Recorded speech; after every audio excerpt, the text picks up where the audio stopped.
प्रेरणा कथा। वो चली गई। संजय ने उसकी तरफ याचनापूर्ण नज़रों से देखकर कहा, दिव्या, एक आखिरी बार हम फिर से बातचीत करके कोई समाधान निकाल लें। दिव्या ने एक लंबी सांस लेकर कहा, अब बाकी क्या है संजय, मैंने तुमको सब कुछ तो बता ही दिया है। प्लीज़ अब फिर से शुरू मत करो, आखिरी बार समाप्त हो गया अब। उसकी आवाज़ में गुस्सा स्पष्ट झलक रहा था। संजय ने दिव्या को इस तरह गुस्सा करते हुए कभी भी नहीं देखा था। वो तो उसको सबसे मीठा बोलने वाली विनम्र लड़की के रूप में ही जानता था। वो चुप हो गया और उसको जाते हुए देखता रहा। यादें उमड़ उमड़ संजय के दिमाग में अपना घर बनाने लगी थी। उन दोनों की मुलाकात कॉलेज में हुई थी। जैसे उन्होंने पहली बार एक दूसरे को देखा था, शायद दोनों को ही ये आभास हुआ था कि वो दोनों ही एक दूसरे के लिए बने थे। दोनों का प्रेम जल्दी जल्दी परवान चढ़ने लगा था। दोनों ही दिन रात प्रेम में डूबे रहने लगे थे। शायद इतना प्रेम करने के कारण ही उसने उसको खो दिया था और वो चली गई थी। वो याद करने लगा कि वो सब कैसे हुआ था। उस दिन वो दोनों विशाखापट्टनम में उनकी प्री कॉफ़ी शॉप में मिले थे। वो गुलाबी कुर्ती और मैचिंग रंग की लेगिंग्स पहने हुई थी। उसके कानों में झुमके बहुत ही सुंदर दिख रहे थे। वो खुद को रोक नहीं सका था। तुम बहुत खूबसूरत दिख रही हो आज। वो मुस्कुराई थी, परंतु चेहरे को दूसरी तरफ मोड़कर। संजय ने कहा, मैंने अपनी मम्मी से तुम्हारे बारे में बात की है। वो तुमसे मिलना चाहती है। इस इतवार उन्होंने तुमको घर पर बुलाया है। वो बोली, ओह, लेकिन ये तो निश्चित नहीं है कि तुम्हारी माँ की तरफ से हाँ है या ना। फिर इतवार ही क्यों? इतवार को मैंने अम्मा के लिए फोर्टिस अस्पताल में अपॉइंटमेंट ले रखी है। संजय ने कहा, अभी तो मैं कुछ नहीं कह सकता। मेरी माँ के हाथ में है सब कुछ। ये तो तभी मालूम होगा जब तुम उनको मिलोगी।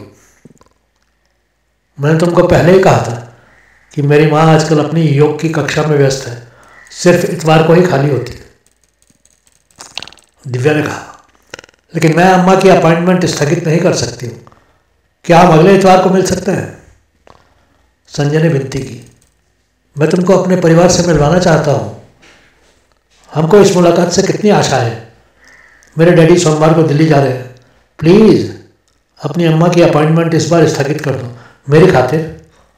वो चुप हो गई और उसने थोड़ा पानी पिया और फिर बोली, देखो संजय, तुम जानते हो कि मेरी अम्मा का स्वास्थ्य कैसा है। मैं कोई जोखिम नहीं ले सकती हूँ। संजय ने फिर विनती की, लेकिन ये भी तो बहुत महत्वपूर्ण है। अम्मा मेरे लिए ज़्यादा महत्वपूर्ण है संजय। तुम्हारी मम्मी योग कक्षाओं से कमा रही है। तुम खुश हो। तुम अपनी माँ को खुश देखना चाहते हो। इसी तरह मैं भी अपनी माँ का ख्याल रखना चाहती हूँ। दिव्या, थोड़ा व्यवहारिक बनो। सब कुछ इतना जटिल मत बनाओ। अम्मा के लिए किसी और दिन का अपॉइंटमेंट भी तो लिया जा सकता है। दिव्या की आवाज़ थोड़ी कठोर हो गई। नहीं हो सकता संजय। संजय ने कहा, नहीं का क्या मतलब है? तुमको अपनी ज़िंदगी भी तो देखनी है। तुम्हारी माँ ने तो ज़िंदगी देख ली है, लेकिन तुम्हारे सामने अभी पूरी ज़िंदगी पड़ी है। वाह संजय, मैं तो हैरान हूँ। सुनो, वो मेरी माँ है, वो बूढ़ी है, उन्होंने जीवन देखा है, लेकिन मैं उनको ऐसे ही बेसहारा तो नहीं छोड़ सकती। संजय को भी गुस्सा आ गया। दिव्या समझ ही नहीं रही थी।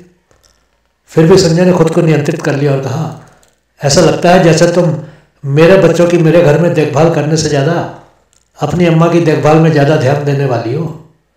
संजय की भाषा में व्यंग था। दिव्या की आंखें फटी की फटी रह गई। वो कुछ कहना चाहती थी, परंतु उसके सिर्फ होंठ ही फड़फड़ाए। उसकी आंखों से आंसू गिरने लगे। वो चिल्लाई, बस बस संजय, तुमने अपना प्रेम दिखा दिया है। तुम्हारे बच्चे, तुम्हारा घर, लेकिन क्या मेरी अम्मा तुम्हारी सास नहीं है? तुम चाहते थे कि मैं तुम्हारी माँ और तुम्हारे परिवार को अपने परिवार की तरह मानूं, लेकिन मेरी अम्मा का क्या? शुक्र है मेरे परिवार में और कोई नहीं है, नहीं तो हालत और भी खराब होती है। संजय ने गुस्से से मेज पर मुक्का जड़ दिया, परंतु कुछ बोला नहीं। कुछ ही देर में वो चली गई। उसके बाद संजय ने उसको न जाने कितने ही फ़ोन किए। परंतु उसने कोई भी जवाब नहीं दिया। संजय का गुस्सा बढ़ता ही गया। वो हैरान था कि दिव्या इतनी छोटी सी बात को भी नहीं समझती थी। हर लड़की को अपने ससुराल को ज़्यादा महत्व देना पड़ता है शादी के बाद। इसमें गलत क्या है?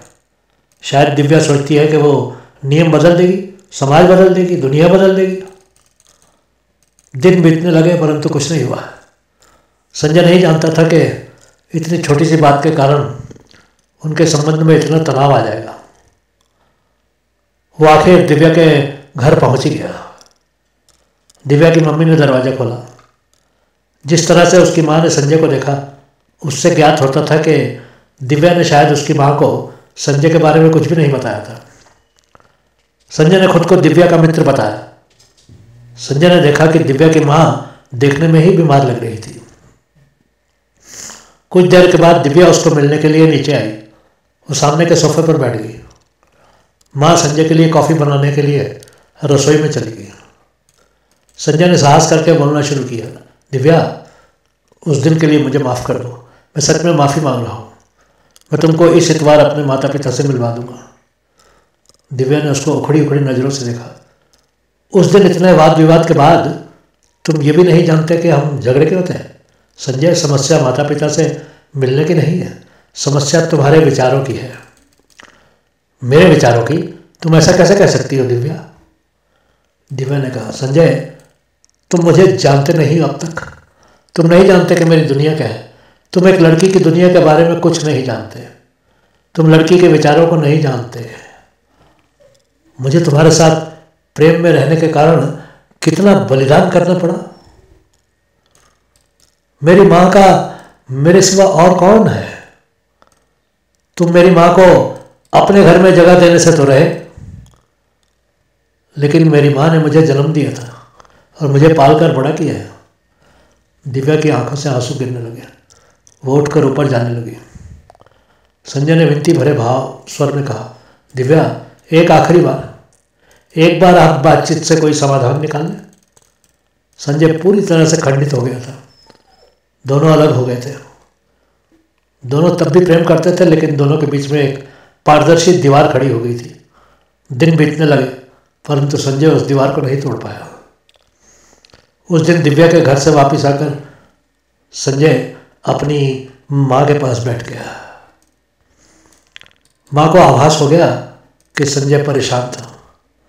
माँ ने उसके सर पर हाथ रख दिया और उसको परेशानी का कारण पूछा। संजय ने उसको पूरी बात बता दी। संजय एक छोटे से बच्चे की तरह रोने लगा था। उसने सोचा कि माँ को उसके और दिव्या के बीच में हुई बातचीत के बारे में बताकर उसका मन हल्का हो जाएगा, परंतु ऐसा नहीं हुआ। उसको बिल्कुल भी राहत नहीं मिली। संजय की माँ ने कहा, बेटा, मैं नहीं जानती कि क्या कहूँ। एक माँ के रूप में मैं दिव्या से बहुत नाराज़ हूँ कि उसने मेरे बेटे को इतना परेशान किया, लेकिन मैं एक औरत भी हूँ। जब मैंने तुम्हारे डैडी से शादी की थी, मैं भी कुछ कहना चाहती थी परंतु कह नहीं सकी थी। आज भी मुझे जब मेरी माँ की याद आती है, मेरी माँ के शब्द मेरे कानों में गूंजते हैं। बेटा, अब मुझे अफसोस हो रहा है कि मैंने तुम्हारा ऐसे पालन पोषण किया। बेटा, इसमें गलत क्या है? अगर वो अपनी माँ की देखभाल कर रही है जैसे तुम अपनी माँ की करते हो, बेटा, दिव्या ही तुम्हारे लिए सबसे अच्छी पत्नी साबित होगी। जो लड़की अपनी माँ की देखभाल के लिए अपने प्रेम का बलिदान करने को तैयार है, वो तो एक बहुत ही अच्छी लड़की है। वो हमारे परिवार के लिए अच्छी प्रमाणित होगी। बेटा, शादी के बाद तुमको दिव्या की माँ को की देखभाल करनी होगी, क्योंकि शादी के बाद सास माँ हो जाती है।